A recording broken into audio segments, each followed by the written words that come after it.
Hi all, welcome back. Today we will be solving the questions from the chapter Electrostatic Potential and Capacitance for the year March 2018 and say 2018. So let's move on to the video. First question. The electric field lines of a positive charge is as shown in the figure. So we will draw the diagram.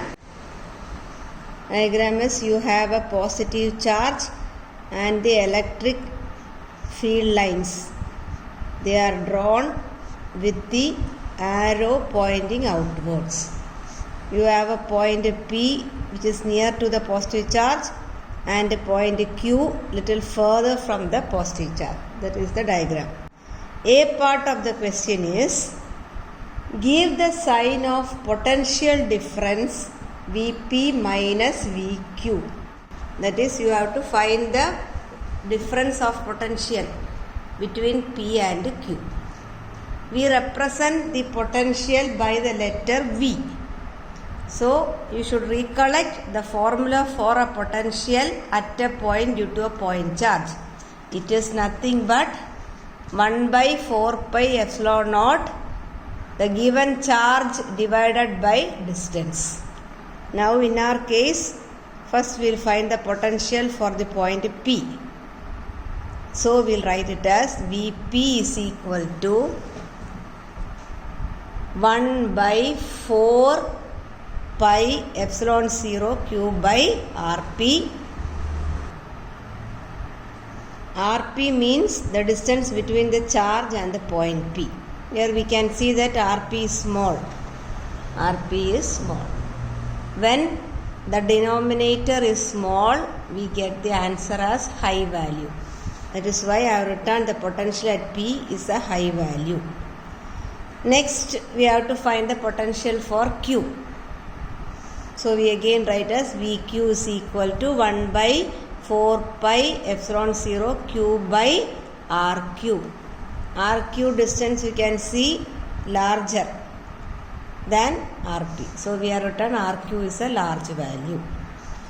So, when the denominator becomes large, we get the answer as small. So, Vq value is small. Here no data is given. That's why we write as Vp high value and Vq small value. The question asked is that what is the difference in potential? That is Vp minus Vq. So, we know that Vp is a high value, Vq is a small value. So, high value minus the small value, really the answer will be positive. If you want, I will give you an example. Supposing Vp is going to be a value plus 5. It will always be a positive quantity because we have learned that potential at a point due to a positive charge will always be a positive value. So, if Vp is plus 5 and if Vq we have found as a small value which is equal to plus 3. If you find the difference, naturally it will be a positive value. So, the question asked is only what is the difference between Vp and Vq. You have to give the sign. So, just write Vp minus Vq equal to positive. Hope you have got it. B part of the question, give the sign of work done by the field in moving a small positive charge from Q to P. So, Q is a further point and P is a nearer point that you can see from the diagram. Since a small positive charge is moved from Q to P. So, we are going to move a positive charge in a direction opposite to the field lines. Field lines are all radially outwards. So, since we are going to move the charge opposite to that of the electric field, the work done will be equal to a negative. Here also only the sign is asked. So, you write it as work done in moving a small positive charge from Q to P is negative as it is moved opposite to the electric field. C question. What is the shape of the equipotential surface near the charge? So, before going to the answer, let us soon recollect what we learned for an equipotential surface.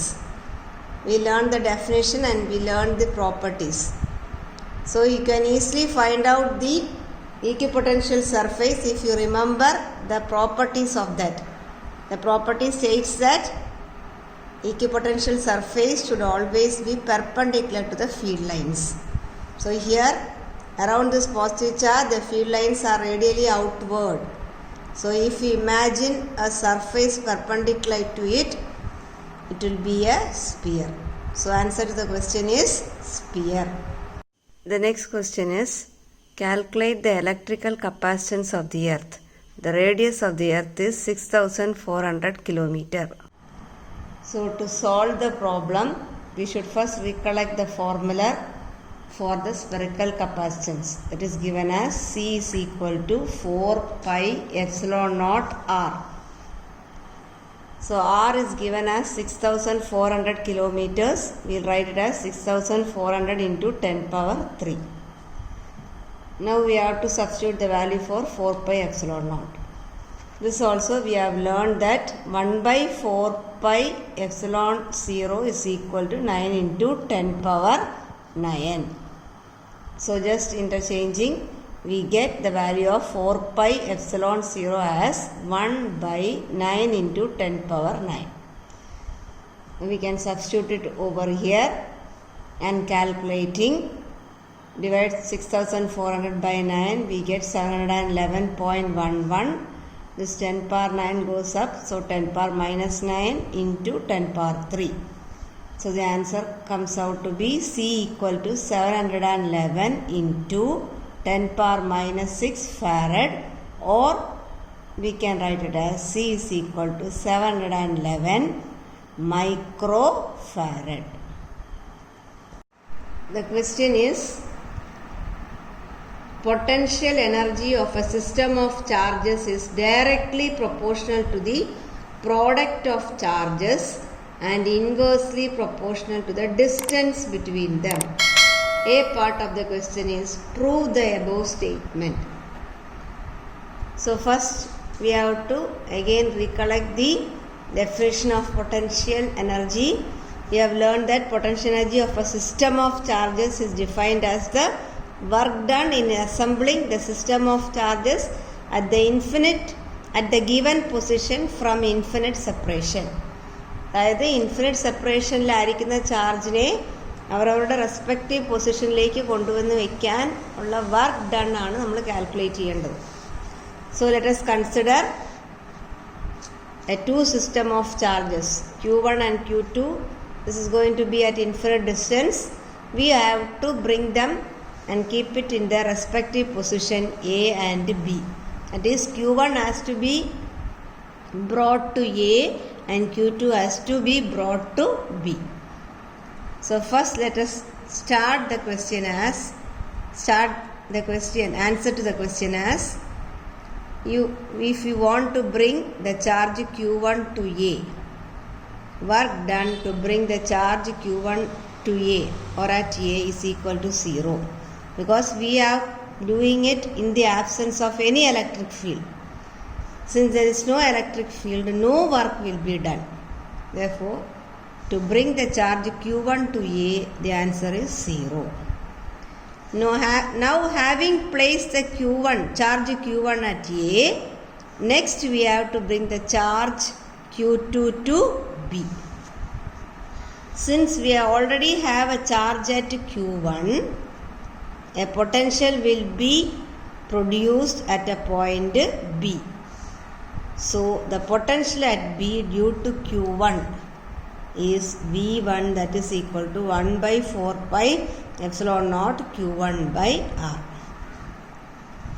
So in the presence of this potential at B, we have to bring the charge Q2 to B. So the formula says that work done to bring the charge Q2 to B is equal to V1, potential at B, into the charge we are bringing. So we have to find out V1 into Q2.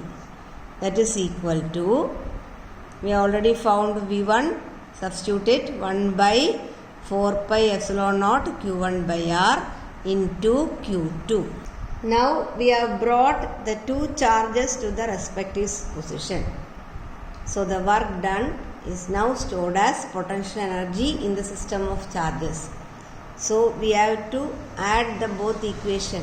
First one is 0, second one is 1 by 4 pi epsilon naught q1 q2 by r. So we get the answer as potential energy of the system of charges U equal to 1 by 4 pi epsilon 0 q1 q2 by r. So it is very clear from the equation that potential energy is directly proportional to the charges, product of two charges, and inversely proportional to the distance between them, because in the diagram we have kept the distance between A and B as r. B part of the question is a problem. 2 point charges 3 into 10 power minus 8 coulomb and minus 2 into 10 power minus 8 coulomb are separated by a distance of 15 centimeter. At what point on the line joining the charges the potential is 0? So we have placed a charge q1. q1 is equal to 3 into 10 power minus 8 and q2 is equal to minus 2 into 10 power minus 8 coulomb. The distance between the charges are going to be 15 centimeter.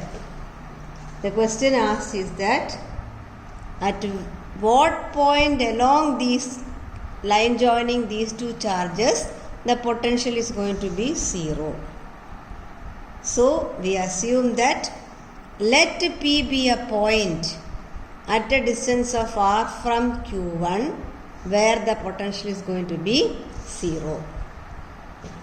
So we will proceed in such a way that the potential at P due to q1 and potential at P due to q2, their sum should be equal to 0.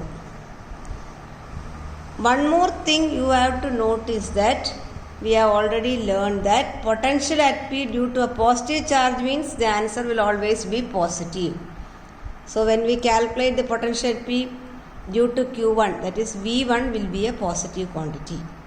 But since the charge q2 is negative, we have learned that potential at P due to a negative charge will be equal to negative. So V2 we will get negative. So now we will proceed. It's given the problem that potential at P due to q1 and q2 is equal to 0. That is already given.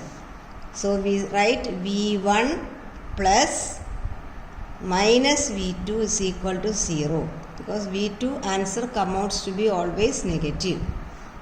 Or taking V2 to the other side we get V1 equal to V2. So now we know what is V1. V1 is the potential at P due to q1. So we already learned the formula. So we will write 1 by 4 pi epsilon 0 q1 by r. That is equal to V2. V2 is the potential at P due to q2. So 1 by 4 pi epsilon naught q2 by, we know that the distance between q2 and P will be whole distance 15 minus r. 15 minus r. So substitute it, recollect the 1 by 4 pi epsilon naught and 1 by 4 pi epsilon get cancelled. Then we substitute the value as q1 equal to 3 into 10 power minus 8, q2 is equal to magnitude only because we have already taken the sign when we started. So 2 into 10 power minus 8 get cancelled. So we are left with 3 by r equal to 2 by 15 minus r. So cross multiplying we get 3 into 15 minus r is equal to 2r. Or expanding we get 45 minus 3r equal to 2r, or 45 equal to, bring the 3r to the minus 3r to the other side, it becomes 5r This implies that R equal to 45 by 5, which is equal to 9 centimeter from the charge Q1, that is 3 into 10 power minus 8 coulomb. So the answer is R. The point where the potential becomes 0 is equal to 9 centimeter from the charge Q1. Hope you are all clear with the solutions. Thank you.